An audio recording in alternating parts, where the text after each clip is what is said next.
Hey, welcome, audience, to the Salt Lake Podcast. There's a lot of energy going on in the room today, and I think you're going to enjoy yourself. So strap in. Yes. Look forward. What's coming? Come on. Yeah. What are you thinking? What am I thinking about? Yeah. Well, right now I'm thinking about how do we honor God with our bodies? Because that's the message I'm working on for the Sunday. Is it? Yeah. I have a thought. Yeah. A worship thought. Can I give it? Sure. Yeah. Okay. I just want to make sure people can hear you. Do you think the mic's close enough? What do you think? You don't do Isaac doesn't do the headphone thing down there. Oh, yeah, he doesn't. Yeah. No, I don't need to. I can see the levels. Yeah, see? You're just holding it fine, in a different way than I'm used to. Well, that's because everybody wants to see my face, right? That's so true. That's right. You guys have your profiles going on. We haven't had any questions or anything like that. We've just had people comment more. We want to see Kurt's face more. So can you please move the microphone away from He's just the giving money the people maker. what they want. So your statement Yeah. is sort of representative of Romans 12, Yeah. right? So let me dive Couple into different that. Let me dive into it passages. a little bit. Are you going to interrupt me like Patrick, Yeah. David, whatever? Yeah. Yeah, I'm Okay. going to just... All right. So where am I going to start on that? Romans 12. Well, we've had some chats and we've even heard. This is the thing. I'm not going to assign it to anybody that I'm trying not to be a contrarian at all. But as I look at worship, two of my most important passages in the New Testament in the Bible are a little small passage in John 4, where he says, "This is what it's about. You're to worship in spirit and in truth." Just that whole interchange right there. And then John 15 is how we're to be engaging with God. And so as I keep having the spirit and truth in mind, and what I see in our church environments is a lot of tradition on what worship looks like. And when I think about the whole New Testament, specifically post-Pentecost, but I'll go with the whole New Testament, there are not examples of Old Testament worship that as we hold to it, that you have to do these physical gestures or anything like that. It's not there. Because honestly, that's not spirit worship. It's the posture of our spirit that counts when we do that. So, I should actually read this. Well, As you can, if you want to find that, I would just reiterate something that I've shared a bunch, and boy, over like the last year especially, I've just really doubled down on, which is, I think, and I really don't care what we call it, but maybe I should care. I think what we find that we do on Sundays is praising God. And so you can have like praise leaders or people who lead in praise, but worship is almost something that is so ingrained in your heart. It's all about your affection and your attention that it has almost nothing to do with what you would do physically. It could be praise is like a reflection of that or a demonstration of that. And so like, it's more of like a choice to express it out or give it's like a small offering maybe like that we would give to God to praise him in that way. And the praise should come from a heart of worship. Yes. So the two are so like intricately connected, but they're not the same thing. Right. So we don't want to confuse the outward picture from the inward communion that should be happening. So now I'm moving to Romans 12 for you. Let's get it. So there's a guy named Wiest who has a Bible Wiest? Translation. Kenneth Not Wiest. to be mistaken with wheat. No, Wiest. No, don't. Wiest. I actually Don't do that. I actually was led to this by my brother. Threw hands with the last guy who did that. He uses this translation of the New Testament. Okay. But I'm not going to read the whole thing out of the first two verses of Romans 12 because I don't want our audience to get bored. But so this is what's interesting with this, because I thought about it and then I looked it up on here and I said, "Oh, that's what I'm thinking about." And he expressed it well. He said, "Well, I'm going to read a little bit. I beg of you, please, brethren, through the instrumentality of the aforementioned mercies of God," right, in chapter 11, who knows the mind of God, who's ever been his teacher, all these things, right? by once for all a presentation to place your bodies at disposal of God, a sacrifice. I like that word. At the disposal. Here, I'm all ears. At disposal of God, a sacrifice, a living one, a holy one, well-pleasing, your rational, sacred service. Rational in that this service is performed by the exercise of the mind. So we make a choice to give ourselves over to Him, right? And then he goes to this, he says, and stop assuming an outward expression that does not come from within you and is not representative of what you are in your inner being, but is patterned after this age. But change your outward expression to one that comes from within and is representative of your inner being by the renewing of your mind. So what he's saying in our lingo was, don't be conformed to this world. And I see what... He's basically saying, don't fake it till you make it. That's right. That's right. And but that's what my whole as a sermon's church, about. So as a church, we feel like we're in here, we're doing this separate thing. But honestly, how we're comporting ourselves is conforming to what the world would do in certain situations. And so it's just making me think, because sometimes Lisa will say, "You don't even sing during worship." No, because I'm just kind of thinking about Him.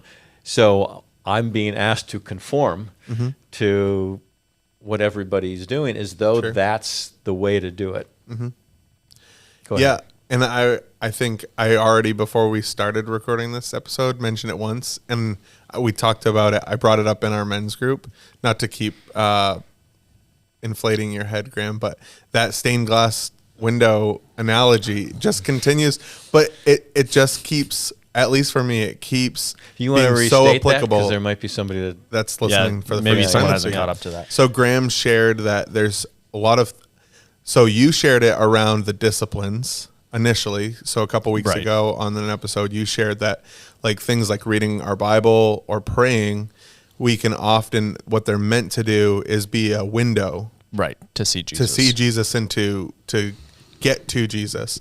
And what we do is we take something that's good, but it's supposed to be a tool to get us to a place or to see Jesus. And then we make it, instead of a window, a stained glass window that we begin to fall in love with in itself, or we idolize it or hold it up as something beautiful.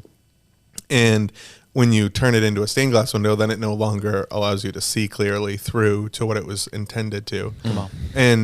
But what we were talking about it a couple weeks ago in terms of disciplines, or tools to grow in your discipleship or Christian faith. But I've just found it like, man, it keeps applying to so many things. And I would say worship or praise is exactly the same thing. Like, do I think that it's a bad thing to worship or to praise in the way that we do currently? No, I don't. Which isn't my point either. But No, I know it's yeah, not. And that's why I said yeah. it. That's why I say it this way, because I think some people listening might assume that, like, well, Kurt doesn't like to sing, and he thinks that it's actually misleading people to So do you it like this to way. sing? I'll sing a song for you right now if you want me to. I've heard you sing. Okay. Yeah, you've got You're a kind song. of always singing. Yeah. You always have like a song in your heart. All right, I didn't want to distract, but I just wanted. Yeah. No. okay. Yeah. But we just want to set the record Yeah, straight. very Set the good. record Thanks. straight. That's You're right. a very Yeah. joyful person. Yes, but I'd say very easily can be a stained glass window that we look at, and it's talked about all the time that, it's just held up in such regard, and you don't see Jesus through it at all, which is just a crime. It's horrible that that would be the case. Can I add another element to that? Because as you come up for preaching this Sunday, right? Yep. It's a piece of it, because this what we're talking about, worship as well as preaching. Sundays to me have become a stained glass window, in that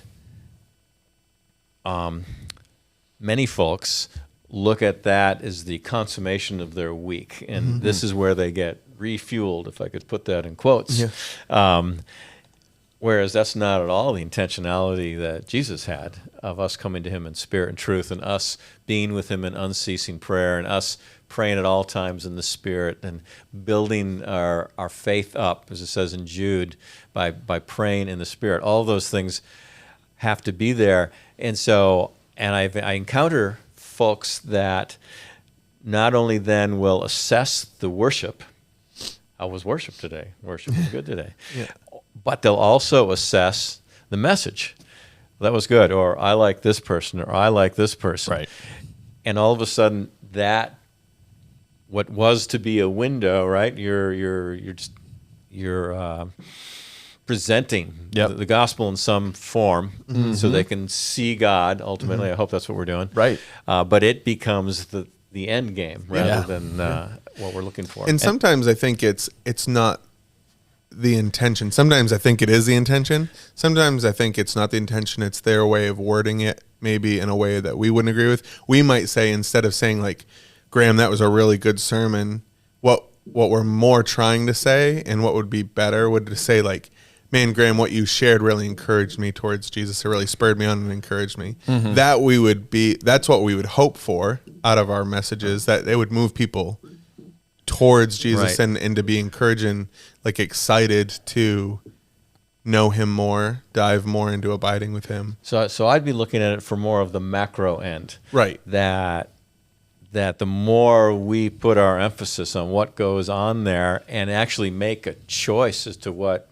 church you attend because of those things, that's a dangerous path, because it's deceptively divertive. You move just a few degrees off. You think you're on Team Jesus. You're doing all this, but everything you do is based on, what am I getting out of this? Right. So what are you going to do? What are you going to talk to us about? Well, just even on that, pretty much every time I have to get on the stage, I have to fight the thoughts of not making it about me in general. And I think it's a really easy thing for I'm guessing this is universal to most people. Like whenever you're getting in front of a group of people, some of the thoughts that come to your mind is like, oh, I hope I say the right thing. I hope I don't do something stupid. I hope they like me, all of those things. And so like those thoughts come, clouding in, and then you kind of have to just surrender those over to Jesus and go, okay, God, make this about you so that people can see you and hear from your spirit as I talk. And it's a real thing. It's a real dynamic. And it's, I think sometimes that can start to cloud the environment and make it about a performance if we're not careful. Yeah. Of, what kind of product can I put out there so that people are pleased. So when people are appreciative, and kind of what Jake was talking about, and they tell you, or even maybe a week later, 2 weeks later, oh, I really liked that when you were up there. Yeah. To take that and process it rightly. Yeah. How do you do that?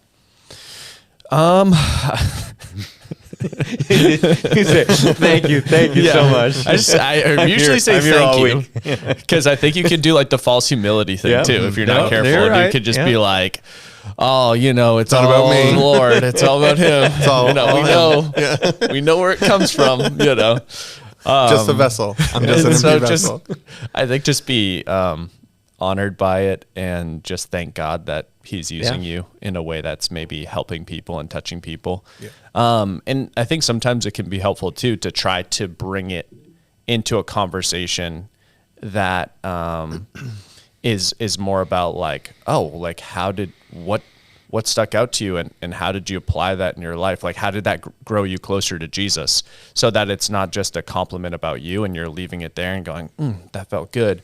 But now you're kind of like showing interest in that person and going, tell me more about how that drew you closer to Jesus, because that's what we're all about. So trying to, not in a humble brag way or a false humility way, point it to Jesus, but in a genuine way, point it to Jesus, I think. But we don't always do it perfectly. No. And sometimes it does inflate your head, Yeah, this conversation. So as we were just talking, a question kind of came to mind that I think is like a little hard to wrestle down, and I'd love to hear you guys' thoughts on it. So we want people authentically wanting to move towards Jesus. And so, and it not to be about them, right? Like you just shared, which I would agree with. We don't want church to be about like, oh, well, what did I get out of it? How did I feel? How is it, growing me specifically, and all those things, which I would agree with. for a mature Christian, the question that I have, when I don't know that I have the answer to, is what's the balance, and maybe there isn't one, with somebody who doesn't know Jesus at all, wouldn't come to church and stay in church and be in church for the right reasons necessarily. Like we would say, like, well, you should enjoy worship or be at church because you love Jesus. And it's like, well, somebody who doesn't know him wouldn't love Jesus. And so what elements of somebody who doesn't know him would be coming for selfish reasons? And ultimately we do it because we want to grow individually. So where's either the balance, or what's the tipping point? How do we justify, or how do we do it well to say this is what would draw somebody into faith, but then it shouldn't maybe leave them there? Am I making any sense? I'd have two answers for that. Okay. One for the person who doesn't know Jesus, but then Yeah. one for the person who does, because I wouldn't want to go on the other end and make another legalistic claim to say you must, then this is your prescription. Right. So for the believer, then I would just suggest we move into a place of abiding, because when we're doing that, I assume it happens with you guys too. The Holy Spirit will convict you when you start going down the wrong road, and so it's a constant tightrope that you walk at times with these things to kind of lay them down. It's kind of a straw man statement about the unbeliever, because I think we've now used inviting people to church as the tool to introduce people to Jesus, and I don't think that was ever the intention.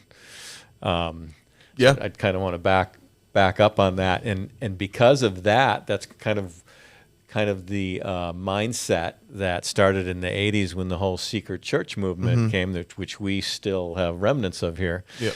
And consequently, and I don't like.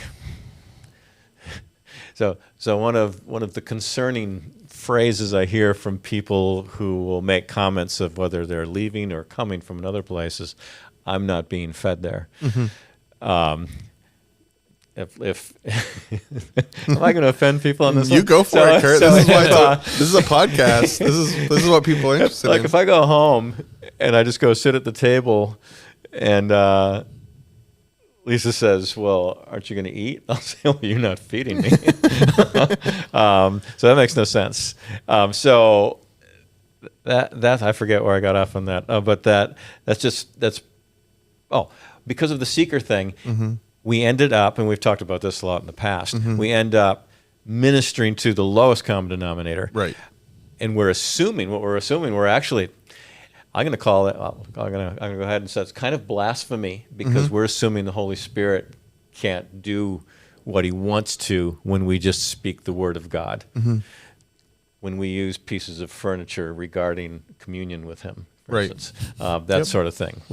We don't have to do that. Right. He can get it done. Jesus never did that. He Right. was very clear, and he was up front. And so that's a real downside of having to cater to that, because I believe in catering, we do a disservice to the unbeliever. Or we set up an inaccurate expectation, like that's what it should be. But yeah, I would agree. I think it's almost that you'd go as far to say is the primary purpose of the church is not for the unbeliever. Like, church is for the Christian. And I think more and more we talk about it a ton on this podcast, because we think it's one of the primary visions and purposes of the podcast. But I've found that the value in church is to facilitate and foster more and more of what we try to do with this, which is just it's putting two logs who are hopefully at least one of them is on fire or warm next to others that would hopefully spread that fire out. And so church is just like that community to celebrate and move towards that. Use the example as we were just walking here Yeah. of the back and forth Oh, of, yeah. of discussion. I thought that was... Yeah, I was telling Kurt that I find it really funny, because my men's group I've said a bunch of times, we meet on Wednesday mornings. And so it's so frequent that something that we're talking about in that group will influence or give me thoughts on the podcast. So I'll talk about that all the time on here. And then I was telling them this morning that it just loops back around, because then things that we chatted about on the podcast, it'll come up and be perfectly applicable in the men's group. And so just like, I mean, so many of our conversations, I cycle, like, it's almost like I'm just information bringing from one conversation to another over and over throughout my life. And so it's like, I'll talk to you guys and something will really encourage me. And then I'm like chatting with Isaac or with Fred or Matt or whoever. You're basically a bumblebee. Yeah. And there you go. Jake the pollinator. Yeah. But isn't that it? Yeah, like, that is it. That we would pollinate, Christianity. That's all. That's literally all we can do and all we're equipped to do enough. And then other than that, it's the Holy Spirit that just has to do everything. I mean, I was just reading today in Luke, where Jesus finished doing a bunch of healing. He says, I need to go to the next time because I'm here to preach the kingdom. And so that's the pollinating that happens. Yeah.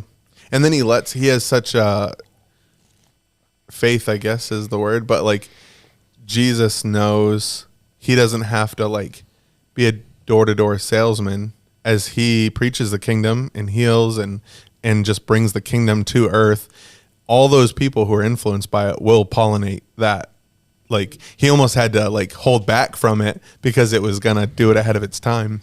Yeah. Because he tells people all the time through scripture, like, don't tell anybody about this. Because he was like, too much pollination too quickly is going to move this along too fast.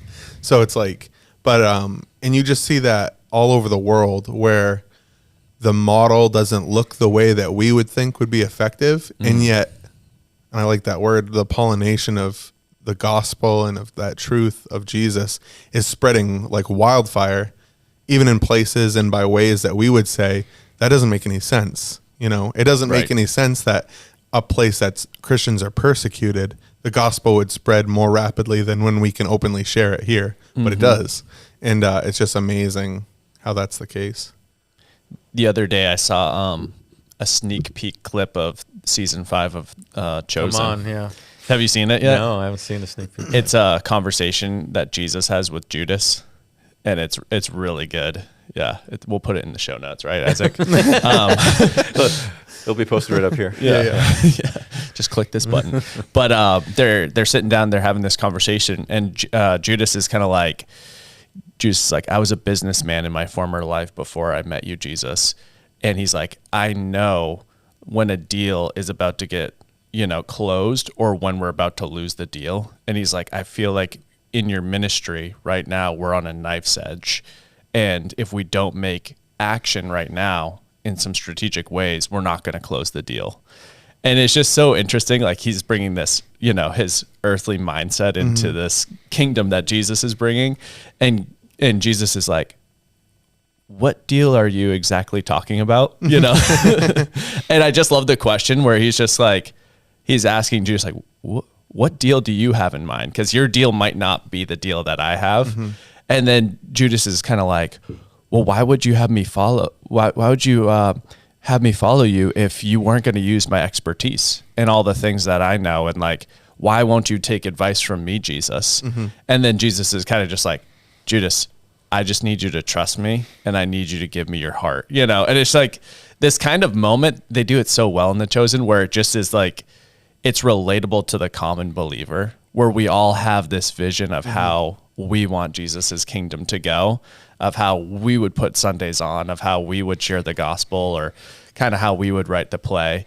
And Jesus is like, that might not be the way I want to go about it.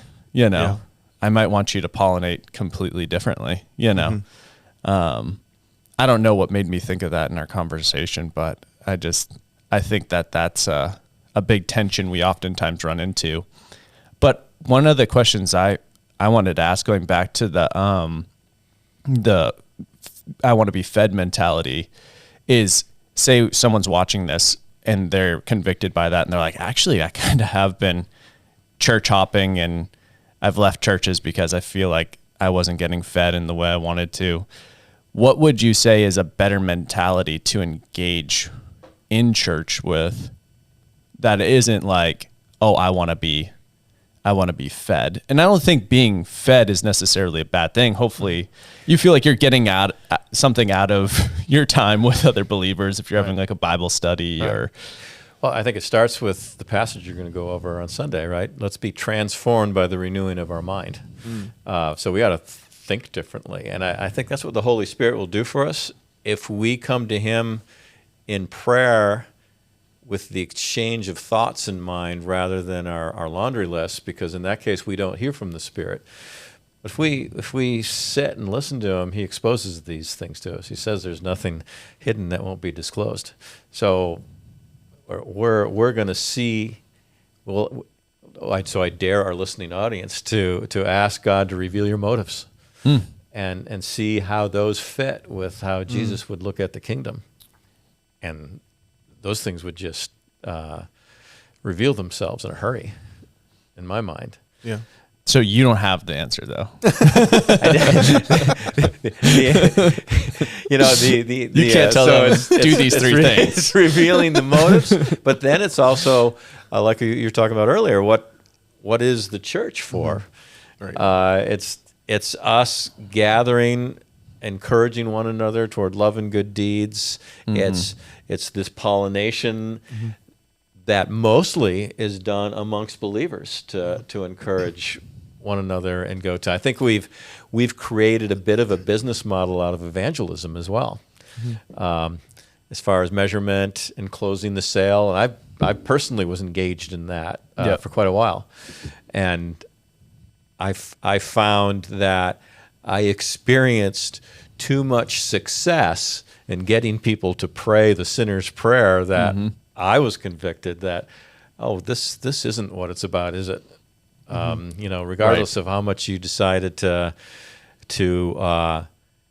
talk to people. I saw a fellow recently, and he had a book by a somewhat famous, I don't use the word famous, author practitioner who has this method when you go out on the street. Yep. And have you ever lied in your life? That who I'm talking about. And that's just not what Jesus did. He proclaimed the kingdom, and the Holy Spirit working in people would draw them that way. And so there's not a lasting piece of I don't know if I'm answering your question at all. What people should do as opposed to that. You just go back to Jesus and read John 4. What does it mean to worship him in spirit and in truth? Because that the truth part of that is, to me, one of the spirit is just like it says in Romans, God's spirit bears witness to our spirit. So there's connection that happens with our spirit. And the truth is, are we being honest as we approach that? Are we holding things back? Because there's nothing Jesus doesn't know when we're approaching him. So we might as well just be real about it. I had a conversation with a fella recently, and I was explaining to him how he can approach God, and I kind of went through the Lord's Prayer as really just an alignment tool that Jesus gives us so that we can be on his playing field and commune with him. And as I was saying to this gentleman, you can talk with him like we're talking right now. And as a matter of fact, say to him, hey, God, this is the way I'm thinking. What do you think about that? He says, I can do that? Yes, you can. Matter of fact, that's the preferred method, because not only are we to come to him like little children, but we're to receive from him like little children, which is the most basic thing. Yeah. And I'd say so much of that is, I think the way Kurt answered it, that's the personal journey with Jesus that we're invited to and ultimately want to go on, which doesn't, it's amplified by a church, but it doesn't need or necessitate a church to do that. Like, that's a personal journey. Abiding in Jesus can be and should be a personal thing.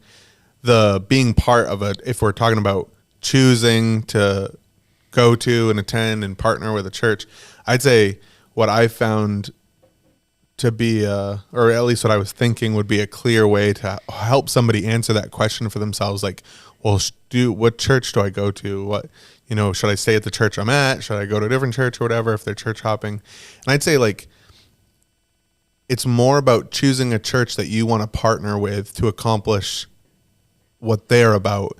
And so I would say you're not being consumeristic if you're going to a church and what they share from the platform is like lukewarm or it's superficial, and you really don't feel like they're joining Jesus on accomplishing the kingdom and the mission of the kingdom. And if it's opposing, because there's no perfect church, there's no perfect pastor or speaker or anything like that. But if you find that this is a body of believers that are moving towards accomplishing the kingdom and you want to partner with them, then that's your church. And you get to be a part of that, and you get to add into that and pollinate with them. And it's never going to be perfect. And you don't want to look for, I think the idea of, oh, I'm not being fed is one way. And that's not the way it should be. So can I interrupt? So as Yeah. you're saying we don't want to be consumers, I would suggest, but you do want to be a contributor. Right. That's Yeah. what needs to happen. Right. So I could bring up my rant that I'll usually do. Why not? I'm going off the rails today. Yeah, I love it. But, That's good. With Just soaking it for in. instance, children's ministry. Yeah. So Stay in your lane, Kurt. no, it's not. Tread lightly. No. So probably one of the most formative and contributive ways that I grew up with my children in the church environment is that I participated in their teaching within the church all the way up through high school. Mm-hmm. And I don't know that the expectation is out there for instance, there should never be a time when you have to shut down a room because you don't have enough people. Sure. Because there are always people who gave Us, birth their children. to these people. So to me, that's a barometer to say, how are we doing as contributors? Right. And you're only asking maybe once a month. Right. So, Yeah. so it's not like you're missing out on things. Yep. And so those are the things as we just go to Jesus, we say, what should we be about? Now, a lot of people contribute in different ways. Right. And that's fine. But that's just a question we should always ask ourselves. Well, and the ironic piece is that I watch those parents, because I do want to preface it by saying, yes, people contribute in lots of different ways. So there are people who are serving that don't serve in children's, that serve in other ways. And that's great because they're a part of participation in our mission to do what we're doing. But I will say the ironic piece is that I see a ton of parents that have chosen to jump in and participate with their family and serve in children's alongside of their young kids. And those parents, their whole family is like flourishing. It's like a plant that was dry and it's been given water and it's just like blossoming. Yeah. And I see not only them growing and their abiding in Jesus, there's such a decrease in like the hold that this world has on them and life, the anxieties of life and parenting has on them. They look like weight was just taken off of them. And then their whole family unit, like the kids are seeing the value, and there's so much that's even unmeasurable because like kids, it's the whole do what I say, not as I do mentality, that we can tell kids that it's important to love Jesus and pray and spend time in the Word. But if they don't see us loving that, why would they? They're not going to do what we say. They're going to do what they see us do. And those parents that are like voting with their feet, they're showing their kids the importance and value of it with their actions. I don't think they even can realize the fruit that will yield as those kids get older. And the ironic piece that I get off on a tangent there, but the ironic piece is that those parents are actually like the most jazzed about what's going on than anybody. Whereas there's people who, and there's lots of people in different seasons, I get it, but there's lots of people who are very adverse to serving because they feel like they need what's going on in the auditorium on a Sunday because they need it to feel better. And the ironic piece is that they're still miserable and they're not getting it. And the people who are pouring out are getting it. It is there in the Right. children's classroom. Yeah. Yeah. Yeah.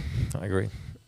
So I think there's an element too where there are some people who are in challenging circumstances. Of course. That it's like you think of like a single mom or something like that. That's just like in a really stressful part of their life, and they have like a couple young kids or one or two young kids. All right, she gets a pass. You know, yeah. But you'd be surprised. But We there's have- I want to just say, like, Yeah, there are some people I think that are like, Sunday is kind of a life raft for them, and as much as we say it shouldn't be a life raft for them, it kind of is, and they need to start almost from that place Sure. of just getting their head above water to be able to just be like, okay, wait, so they're saying I should have more time with Jesus throughout the week, so maybe this life raft can turn into like, you know, a poppy jump on the ocean where I'm jumping from raft to raft from day to day. You know what I mean?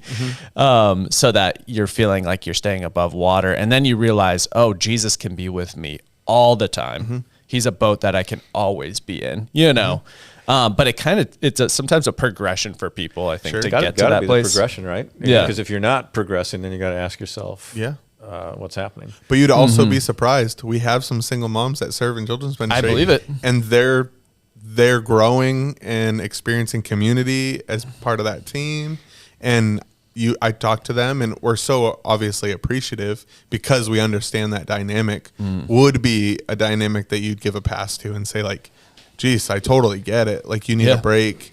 And often, at least I can think of a couple where I'm like, they're a huge champion of serving because they've seen that what they experience here, being a part of it, is so much more fulfilling and growing them at much more rapid rate than just receiving, just getting spoken to. When they engage, they're just like, all about it, which is great. It's Yeah. very exciting. There's this line from the movie The Forge, which I've been promoting a lot. I don't know if I brought it up on the podcast yet. Not on the podcast now. But it's a movie about discipleship where it's like this young 19-year-old Isaiah. He's doesn't have a dad and he's going through some hard times, but he finds this job at this kind of business that makes like workout equipment or something like that. And the CEO, Joshua Moore, takes Isaiah under his wing and starts to mentor him and disciple him. And there's this line where Joshua Moore says, you need to be a fountain and not a drain, be a fountain and not a drain. And I thought that's a cool way of looking at it, but it's a hard mindset shift. Even as Christians, when you're stepping into the church, to want to be that fountain, to be the contributor, because it's easy to kind of look at life almost as life's happening to me and I just need to kind of survive it and bear through the storm. But when you do take that shift, though, it's amazing how much more enjoyment you're getting out of life, where you feel like you're now joining the Spirit and working alongside of Him, contributing with Him to give back. I don't bring this up to beat people over the head. Oh, no. They're just missing out. Yeah. That's all. Yep. It's just hard to explain that sometimes to people, that there's more life. I'm not here to beat you over the head. Well, You're doesn't missing it? out. It almost sounds like it could almost sound like a manipulation tactic to say, oh, you got to give back. And when you do, then you'll enjoy it more. And I guess if you're doing it from a place of obligation, that will be true. Like you won't enjoy the giving back. But if you really take God up on His word and say, well, maybe God is right and that it is more blessed to give than receive.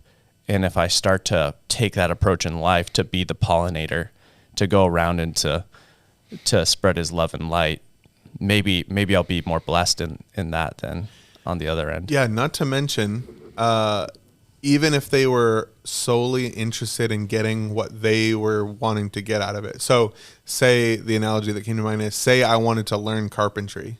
That was what I wanted to get out of it, was to learn carpentry. Yep. And I had one institution that would teach me everything there is to know about carpentry through learning. I only received. They would teach me how to do it through books and lessons, and they were world class, but all I did was just receive from them. Right. And then there was another place which would teach me a little bit, but then I would go and actually like intern, and I'd build houses with them and do the work. So I was like a laborer with them as part of the class, I guarantee you my carpentry skills would thrive in that environment Right. and not in the other one. I might learn some in one and it would probably feel good to accumulate the knowledge, but the one with the OJT mixed with the learning is Right. going to just like ramp up what I wanted to get out of it, because what I wanted to get out of it was to learn the skills or Right. learn carpentry. And so if I'm partnering with them and doing it and getting involved, I selfishly still get to benefit the most, because that's the environment you're going to benefit the most. And I think partnering, not only it works the same with the spirit as it does with the church, is the more the more partnering that you do, the more on the job you get to do, jumping in Yep. and getting into it, you grow, way more when you aren't just learning, you're experiencing. Right. It's just true, I think. But I don't know enough to help others and to share about Jesus. I don't Yeah. know enough, Jake. Yeah. That's why you go into OJT. That's why you come to the Street Disciples orientation. I'll learn as this I go? Monday, the 20th. Yeah. 6 p.m. Whoa. Yeah. Did you just plug that? I did. Nice. I won't have to plug it in the messages Sunday, I guess. Well, speaking of that, maybe I have a couple of minutes left on enough to say this. Well, it's not like people are getting out of the nursery or anything in 4 minutes, but yeah. So this is a big some input because we've chatted about this a little bit in the past. This is a shift, by the way, a little bit, but it kind of goes along with people participating. Yeah, don't apologize. This circle, what's going on out in the city between, it's a HIA. That's what it is. It's homelessness, incarceration, and addiction. HIA. HIA. Oh. HIA. HIA. Yeah. So you know what it means, yeah. I thought you said AHA. No. And I thought it was a is- longer It acronym. is, no. So anyhow, trying to target those things, and probably when we're out in the streets, I'm gonna say about 90% of the homelessness has to do with addiction, Oh, sure. pretty easily. Then we see those people in the jail as well, and so I've been chatting with folks about, well, where can we cut this off? Where can we have an impact on it? And so last Wednesday, as I was right after the podcast, I was going into the jail. I usually go in and I talk to the chaplain, Jeff, just for a while, and he wasn't there. And so I went and chatted with, before I went into the pod where the cells are, I went and I talked to Matt, who's a new fella in reentry. So he actually helps the people get back into, and most of that has to do with, let's get them set up so they don't come back. In East Point, you've contributed $80,000 to that a few Easters ago, I guess.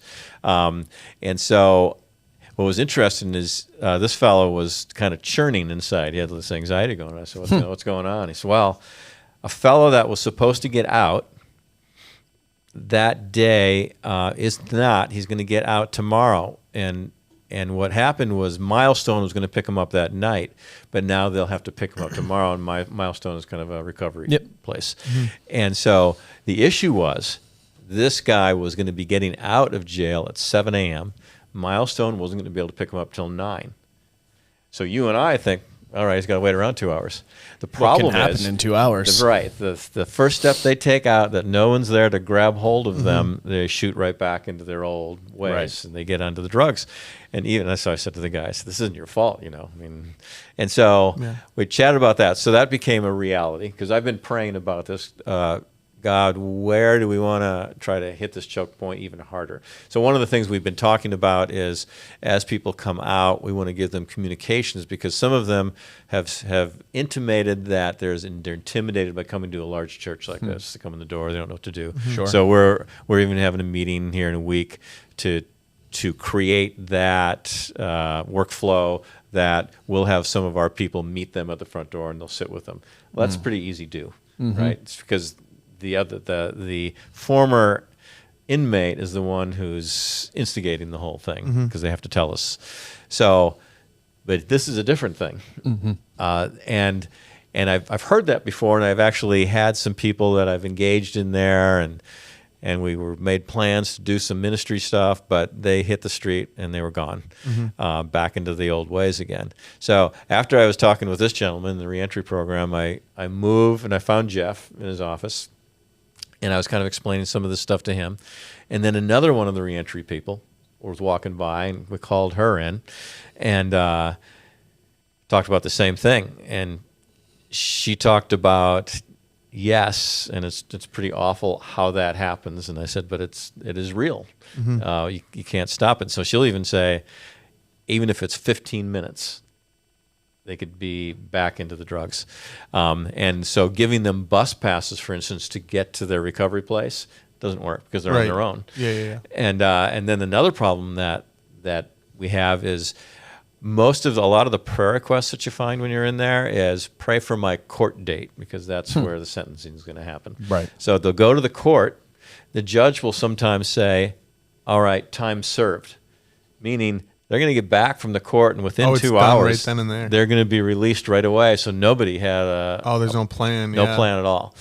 And so, and that's just, You'd think they'd almost not do that for that reason. that's the problem with the system, Yeah. right? Oh, So you just get into this cycle that's going on.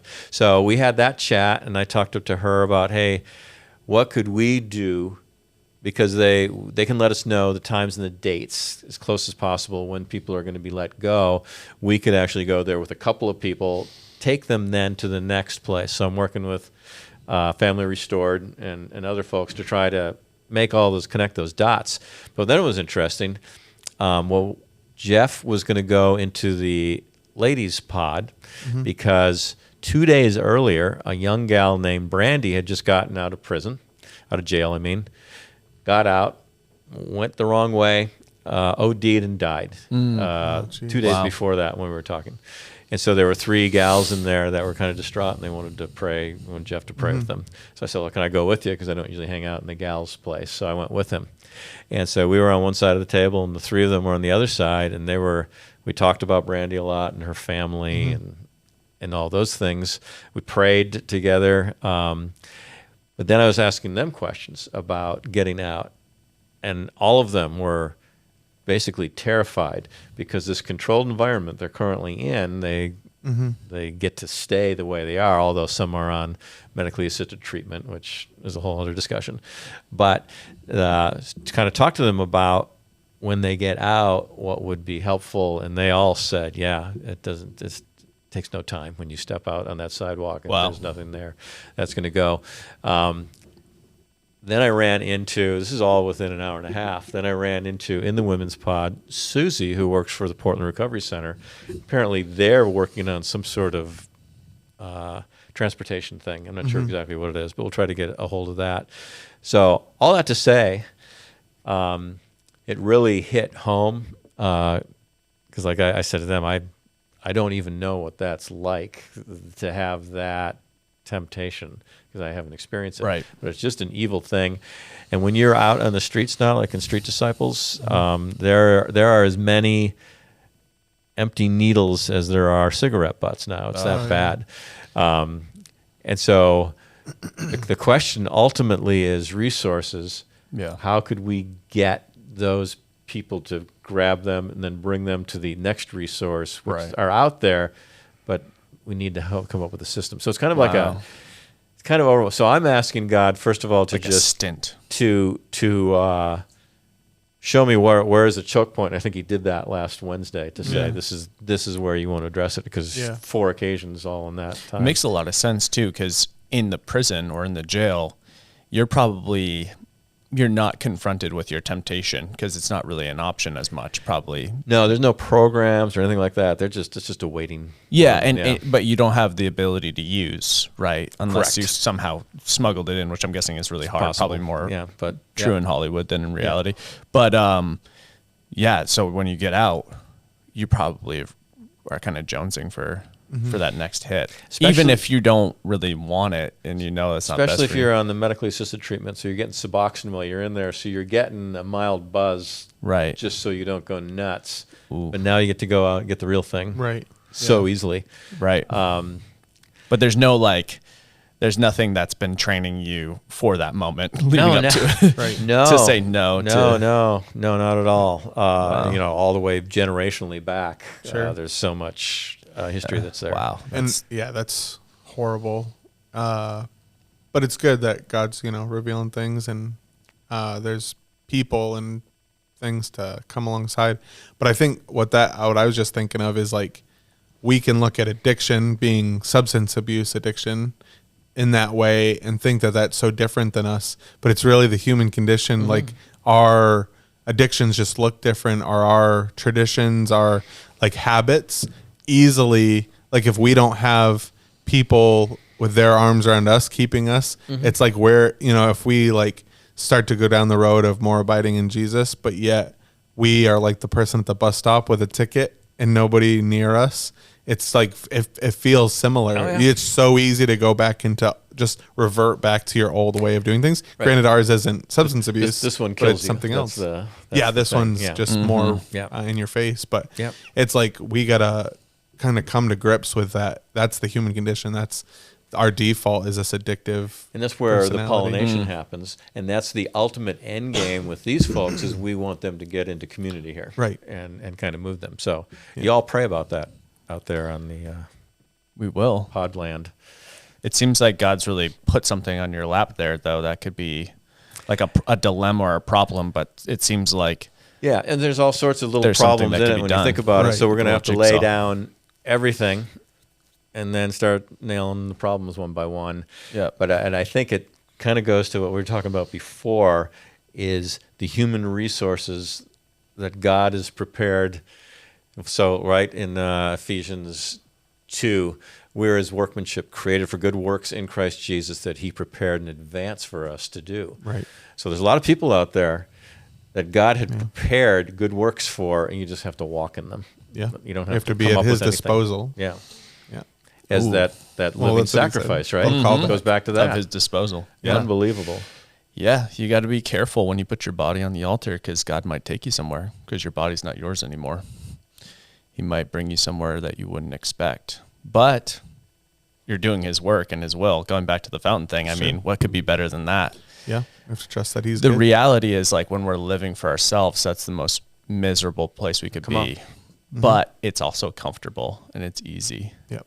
But the moment we kind of take God up on his word and surrender to him, even though there's that initial discomfort, there's life, an Can we abundant finish life. up on another worship thing that I was Yeah, meditating are you on? gonna Yeah. are you gonna sing us a song as we No, close? actually, I will. We could. There was a song that came to my mind on this. I was thinking about actions of worship, kind of looking at them through the Old Testament, so in the New Testament, and so the one that you really find is the 24 elders in the throne room Yeah. taking their crowns and throwing them. So I looked That's a at good one. that crowns deal, and there's two words for crown. One is like a ruler would wear. Right. That's not this word. Huh. This word is the kind of a laurel wreath. Yep. That probably has gold mixed in with it. So that's what those Like the were. Olympians. But it was more of an earning thing, a faithfulness that you have this crown, and the thought of that they're saying this thing that they received from their sacrifice, they're saying, I want you to have it back. So Right. there's this give and take thing that's life-giving. Right. But what I thought about at the same time is when you look at Jesus, what he's saying in the end of Matthew 11, come to me all you are weary, and he says, give me your burdens. God kind of showed me, not only do I want your golden crown, the things that I give you, but give me your rusty crown as well, because I'm going to take that from you as well. What's the rusty The crown? rusty crown is our garbage Yeah. that we're carry. Right. And he's willing to take that one, throw that out, and then we have that engagement with the golden Makes me crown. think of when Paul says, anything I counted as gain, I count it now as loss. Yeah. In comparison to what Jesus can give me. Yeah. And it's like even the best rewards we could possibly get, like the best material rewards we could possibly get, are nothing compared to him, you know? And as they're throwing those crowns, it makes me think like, you're the better reward, He is. He is. Jesus. Yeah. So we need to believe that God exists and that he's a rewarder of those who diligently seek him. What is the reward? It's him. It's got to It's be. got to be him. I thought you were trying to trick me at No, first. And I was like, no, it seems like a trick question. I was like, So on that don't note, put me on the spot. bring him your gold, bring him your rust. He'll Yeah. take them both. Bring it all. He's kind of like the Goodwill, right? He's the goodwill. That's right. Yeah. Yeah. So send us all those letters. Keep them coming. Yeah. I think they might just be backed up in the mail, or Maybe that's what it is. maybe there's some kind of suppression going Yeah. on that the post office is stealing it's persecution. It's elaborate persecution. Be praying for the Haya.